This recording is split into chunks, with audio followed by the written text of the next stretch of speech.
কি হলো মনিদা, মুখটা এরকম পেঁচার মতো করে বসে আছো? আরে প্যাঁচার মতন করবো না, থেকে হারিয়ে পাখির মতন করবো?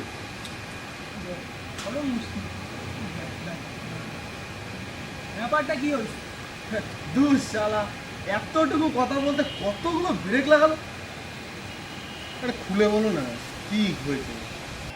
একটি অতি কঠিন বাস্তবের মধ্যে দিয়ে আমাকে এগিয়ে যেতে হবে, অন্ধকারময় স্যাঁতস্যাঁতে গুহা মানবের মতো।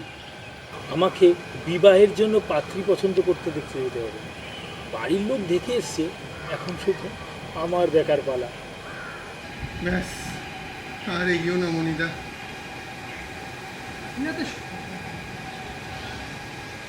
সমস্যাটা কি?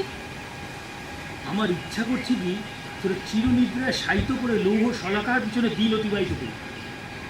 আরে মেয়ে দেখে পছন্দ হয়নি বলে দিলেই তো হয়, তোকে তো জোর করে জবাই দেবে না। মেয়ে দেখতে গিয়ে ভালো মন্দ খাবার। কারোর সর্বনাশ আর কারোর ভাদ্র মাস।